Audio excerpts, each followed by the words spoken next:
You are Mickey, you Yes. are Yoni, you are Nellie. Yeah. I got it all right. Yeah. Thanks to a lady is she here? Yeah, she gave me a lesson. Now, I have a question for you. Your piece almost looks like a documentary. It's so-called very slow, very, to me it's like a cinema verite. It's a lot of time and let the audience just to taste, your mood. It's very moody, the film. So tell us a little bit, when you write that, did you have that in mind, like intentionally you want to, of course, tell us a little bit of the process, why? Yes. Well, from the get-go, we knew that we're going to be a very small crew working in this production, and there was a script, all the scenes were written, but we always had the notion that we want to stay attentive. Mickey and I think in 2015, in the campaign season, we used to go from campaign stop to campaign stop, and we really absorbed a lot of what was going on politically at that time. And then we shot it at 2019, another campaign season. And it was always our thought that we should kind of go where the world takes us. And we had our DP, Adam Bosey, is also a friend of ours, and we always talked about it, that we're going to go to events that we don't have full control over. Things will be happening, we'll be there as a film production, but we will have to work, spontaneity was always kind of a value that we knew that we wanted to do. Our first film was very much the opposite. It was bigger, it was more rigid, departments were very, very clear. Here, everybody sort of chipped in and bit more than they could chew. And there was always like a set plan going into the day. At the same time, we all were aware that kind of we'll have to roll with the punches. And also the weather was so trying that oftentimes the plan that you have at the beginning of the day doesn't really pan out. Are you in Iowa or New Hampshire? New Hampshire is where it was shot mostly, also in Maine. But yes, there's a film called Medium Cool that from the 60s. They shot at the Democratic National Convention, and they did something very similar that I really responded to. That there's a narrative, very loose narrative, and then they attended real world events, very dramatic events at their case, and you put your characters in a real world situation, let them roam about, and you have faith that the talent knows what they're doing, knows where to be, the cameraman knows what to point the camera at, and that's how this film really was made throughout. When you go shoot like a Bernie scene, I'm very interested in that. I'll talk to you later because I was campaigning for Andrian. Oh, we shot it at an Andrew event as well. Some of the interviews are at an Andrew I went to Iowa, I went to New Hampshire, I went to so many different. But anyway, it's your thing. How many cameras you have when you shoot Bernie? Just the one. So we were a very, very small crew, 6-person crew, Okay. start to finish. A lot of a rotating cast of day players. But there was a lot of faith in individuals that kind of like when the red light is on, we managed to get something that's compelling. Nellie was there in the Bernie rally, and she was being Talia, but also being Nellie, and kind of just experiencing this rally.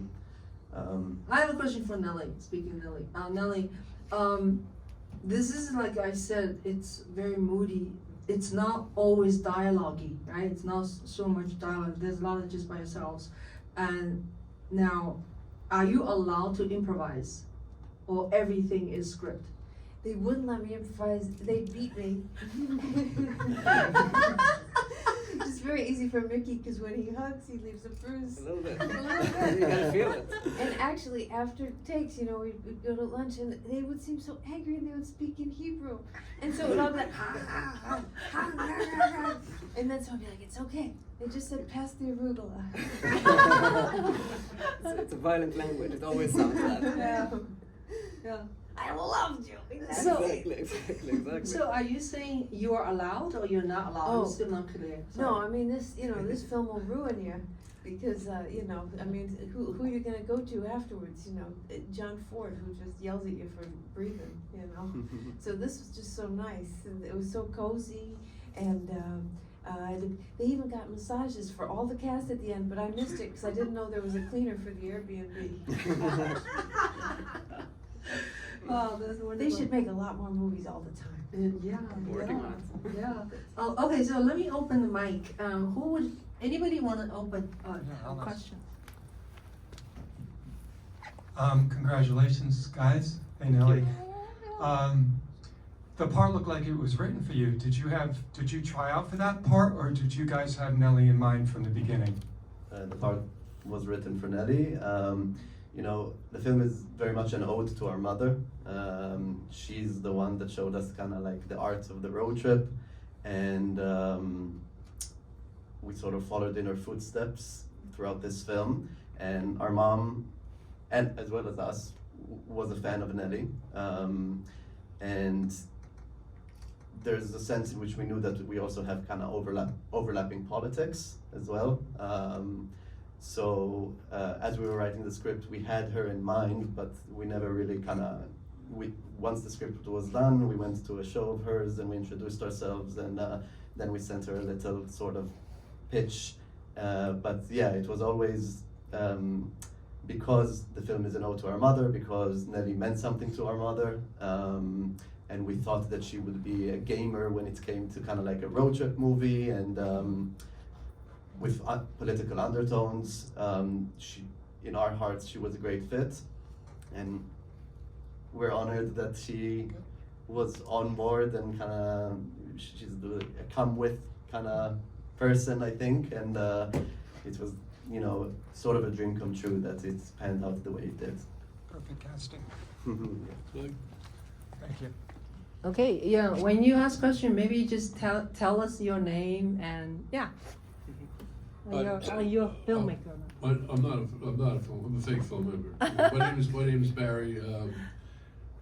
Just wondering what the conclusion was with the movie. It seems like is there a sequel that's going to come out that's going to show who won the election and what happened to the girl in Argentina? It doesn't seem like there was a real ending. Is that my imagination? No, not your imagination, for sure. There's there's a sense in which it was left deliberately open, and almost kind of like the final act sort of neglects the plot deliberately, to keep it open, to keep it unresolved. There's a sequel in the works, I don't know, but in this case, theoretically, you could have a sequel, like Back to the Future too. I mean, history doesn't repeat, but it rhymes, and we're certainly living. There was a sequel here too. In the world of politics, we wrote it after the 2016 campaign, and all of the anxiety over Trump and how he kind of shook the system is very much part of that, and yet we kind of released it closer to, we shot it 2019, which was another campaign that Trump played a role in, and we released it now 2025, where it's the sequel for Trump. And I feel like there's always, in some sense, everything about New Hampshire, and I'm a fan of New Hampshire. I think there's something very evocative about campaign season in New Hampshire. It's happening in winter. It's happening the scenery in New Hampshire is very stark, but the candidates have to come and talk to people, and there's always there's a lot of depth to that, because they have to respond to a town hall in New Hampshire, someone who's on the national stage, and even though it's spanning over 3 different campaigns, there's something in the kernel of what New Hampshire primaries are that feels very much timeless. So maybe there'll be a sequel in the, what is it, 2028? We'll see you in Okay. 2032. Exactly. Yeah. Okay. Great. Anybody else? Any questions? Yeah. No. Okay. So yeah. So we have a little time left. I just want to tell you, I personally you guys wrote the script, you intentionally talk about politics. And I went to see Andrew Yan's rally in 2019, and then I was mesmerized by people who supported him. So I used my iPhone, just one person band, and started to follow these people for almost a year. And I shot my film. It's called My Yen Gen Diary. It's on Amazon Prime now. Yeah, check it out. The whole thing is shot on iPhone. So we saw Bernie people. Yeah. And at the one time, we were all in the university in Iowa City, not Iowa City, the capital of the Iowa. What is it called? Des Moines. Yeah, you're probably there. We're in New Hampshire. We were shooting. But, yeah. So in some, it's an exciting time for me, you know, and to learn the whole process of election and.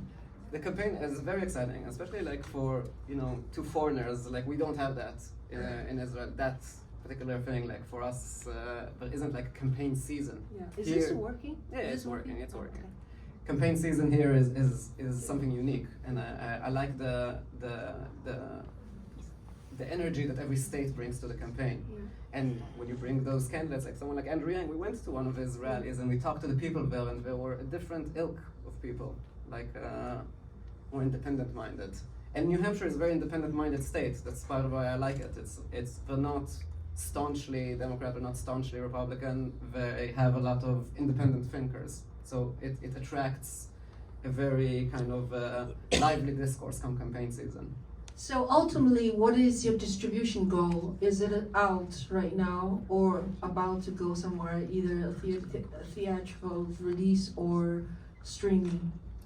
So this is the New York premiere, and Yay! yeah, congrats. And from here we'll take it. I mean, nowadays films tend to go to streaming a lot. It's a sad state of affairs, but more often than not, films go streaming and not theatrical. We come from it. Like this is a film that I think is meant to be seen in a theater. Yeah. It's like a theatrical experience. Right. But I was watching at home on my laptop. and it's not quite the On same, my right? laptop. And no, Yeah. I can't concentrate Of course. because it's so tiny, you know. I mean, Tiny screen, 15 yeah. inch or whatever, 14 inch. And then when I come here, I catch the rest of it. It's so haunting. Yes. Right? immersive. It's haunting. But And you just sit there, you don't do nothing. And there's something. Like the scene, she was, that was amazing. She was she thinks you know, the girl is gonna appear in the woods. yeah. And that was really great. It was really long. You know? So for people play TikTok these days, you know. That's right, but that's why the theatrical experience is one that Yeah. should be cherished. Right. But I feel like the world of cinema is going a different direction these days. Are we off? Oh, sorry. Yes, We quick have question. to wrap up. Yeah. What was the principal photography shot on? We shot on the Canon C100.